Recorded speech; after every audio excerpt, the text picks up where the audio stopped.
Why hello there beautiful people. I really wanted to come on and just make a very quick review. I've had a couple of friends messaging me to ask what I think of the new Silent Hill movie. It's stiff and smelly. Instead of writing a very long essay, I just thought it would be quicker and much easier for me to explain this in a video.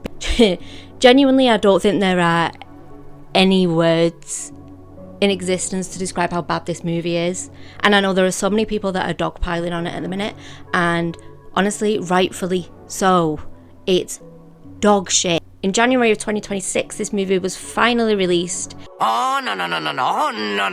There was pretty much nothing about it for a good while, which, to be honest, I was a little bit nervous about. And then we had the stills that came out. Maria's wig looked busted as fuck. But I kind of thought, well, you know what, these are early stills, or I don't know. I was trying to remain very positive. Before I went to go and see this, it had a 6% on Rotten Tomatoes, which didn't really fill me with a lot of confidence. But I thought maybe it's been review bombed. I don't know. I couldn't get to see it on actual release day, so I kind of stayed away from any reviews or anything like that for a few days. Boyfriend went to go and see it last week, and so fucking bad. Genuinely, I can't put into words how bad this is, but I'm gonna try my very best.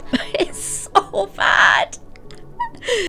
So yeah, January 2026 is when the Konami bowels decided to open again and spew a load of shit with this movie, is the best way that I can possibly put it. It had a pretty decent run with Silent Hill. We had the incredible Silent Hill 2 remake, which I have talked about before, and we also had Silent Hill F, which I thought was fucking incredible, and I thought it was a really great original Silent Hill take, even, you know, if it was very different to what we used to. I really enjoyed it, and I really enjoyed the story, so I thought, hey, we're on a little bit of a run here.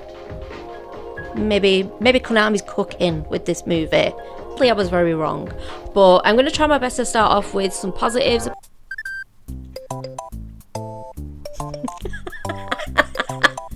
I liked the music. So we did have series composer Akira Yamaoka, who returned to do the soundtrack for this movie, and I thought it was good.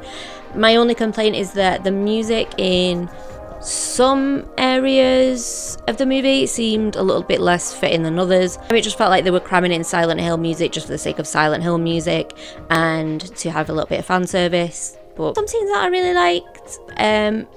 I really liked the scene with Eddie. I thought that was pretty game accurate.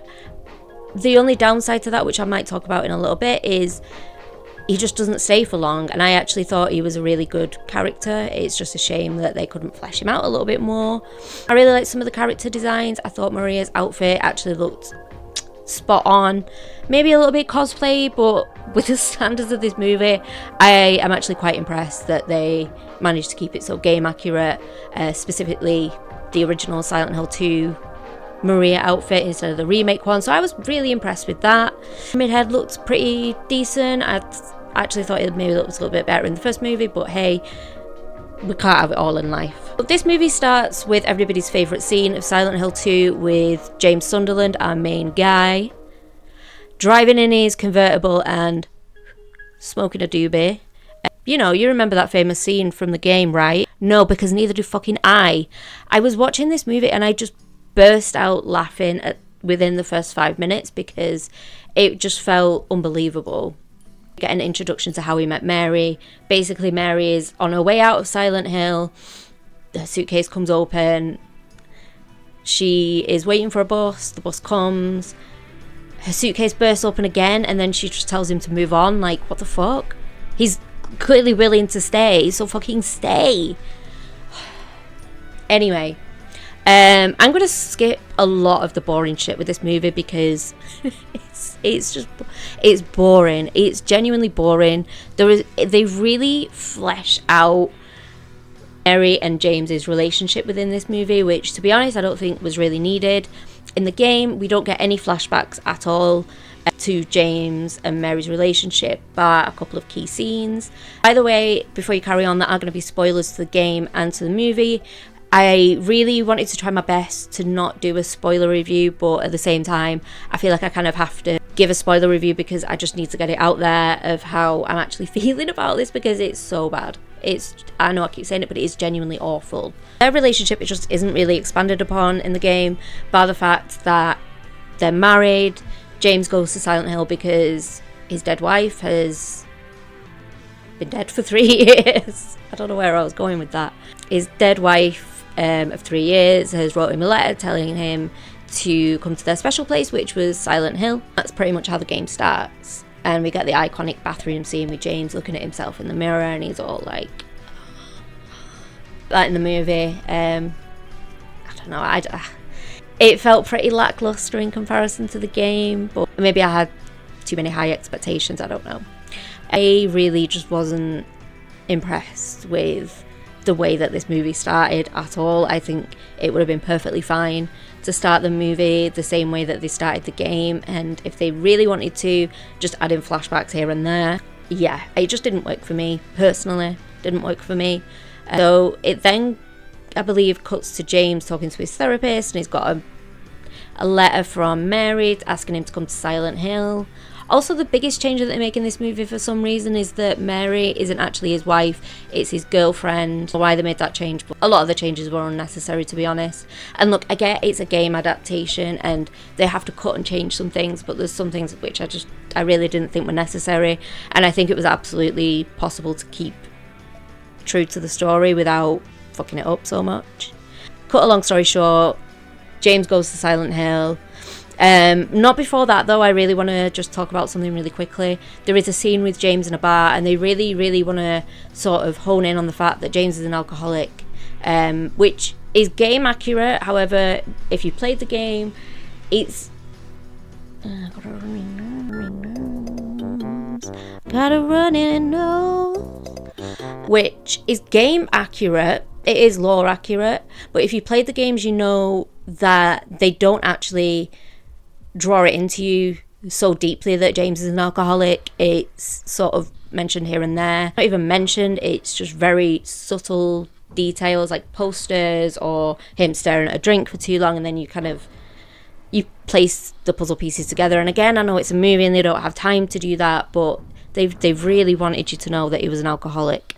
But yeah, I'm going to cut over a lot of stuff just to keep this video fairly short and sweet. Goes to Silent Hill, obviously. There is a lot of scenes of James running around Silent Hill, which is game accurate, but the difference is when you're playing the game, you're actually playing as James, which makes it fun. It's not fun watching this guy running around Silent Hill. James Sunderland, I forgot to mention, is played by Jeremy Irvine, who I've never seen a movie or anything with Jeremy in. I'm sure he's a talented guy, but with what he was given to work with in this movie, all of the lines were delivered with the same enthusiasm and charisma of a coma patient. Something's happened here. Something really bad. So do with that information what you will. He did his best with what he had, but a lot of running around. We go to the apartments. Like I said before, we do get Eddie in this movie adaptation, which is great. He's in it for all of 30 seconds before he fucks off, because he gets the right idea that, holy shit, this is a crap movie. I need to get out of here. And Run for your life! Good for you, Eddie. Good for you. Pyramid Head. Now, the one thing that I want to say is that in the last movie and the first movie, there was no need for Pyramid Head. If you played the games, you know that Pyramid Head is a part of James's subconscious. So really, he's not needed in the first two movies. He is actually needed in this movie. However, they really fuck it over because they give him like 5 minutes of screen time and then he's never seen again. And then they really want to draw in the fact that Pyramid Head is James.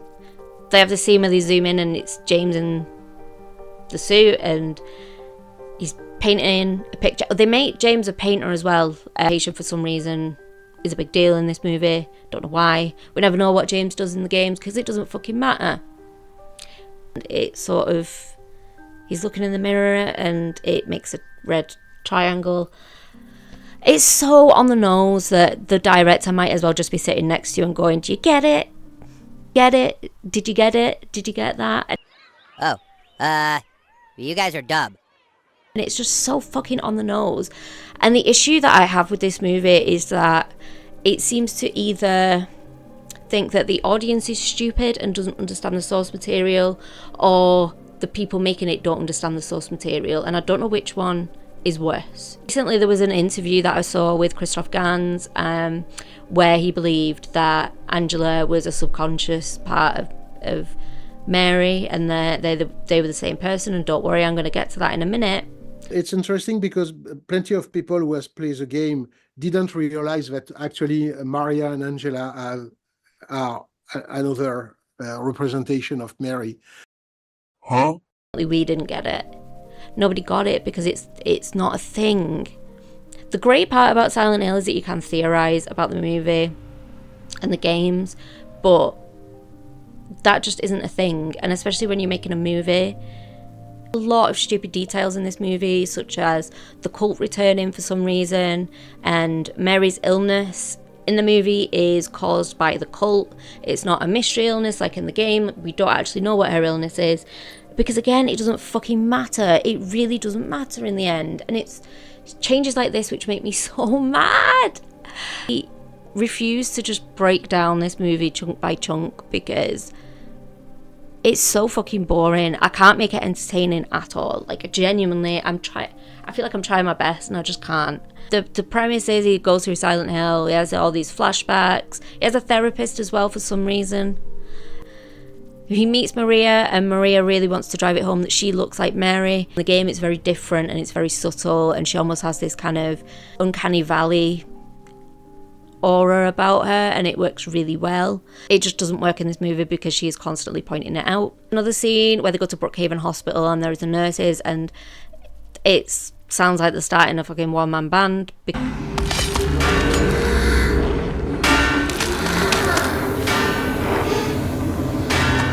Because they're banging with a steel pipe for some reason. I don't fucking know. It's so dumb. I don't think the nurses looked that good in this movie, to be honest. Kills them by like cracking them open like an egg. It ends with not a boss fight at all. James just kind of floats, and that's it. The big reveal, the big twist. So we do actually have the character Angela in this movie. I love Angela. I think she's a fantastic character, and her story, especially for the time, pushed the envelope of storytelling within games. She's sort of deduced to looking like a crazy woman. It's a real fucking shame. But not only that, we have a little girl called Laura. If you're familiar with the games, Laura is a little girl who knew Mary. Just takes the piss out of James throughout the entire game, and it's great. See a fart face. Because it's very well deserved.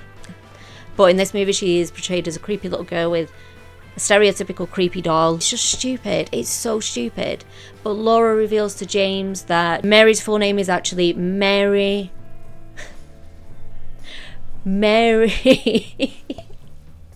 Angela Laura Crane. That's the big reveal. Just in case you didn't know that they're all the same fucking people for some reason, because it's lazy. A massive spoiler.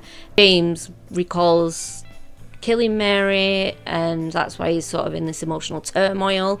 In the game, he actually does it as a selfish thing where he puts the pillow over his face because he's sick to death of caring for her and he just wants to live his own life.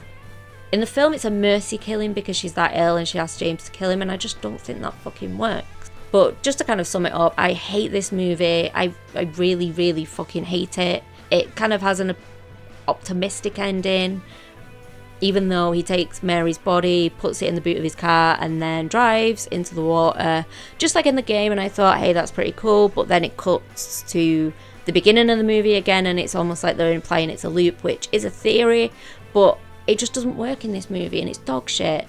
It's really fucking dog shit. If you value your time and your sanity, don't go and watch it, unless you have a lobotomy booked. Let me know in the comments what you thought of this movie. I need to know. Thanks so much for watching, and I usually post, or I plan to post, a lot more gaming content, so please make sure to follow and have a creepy day.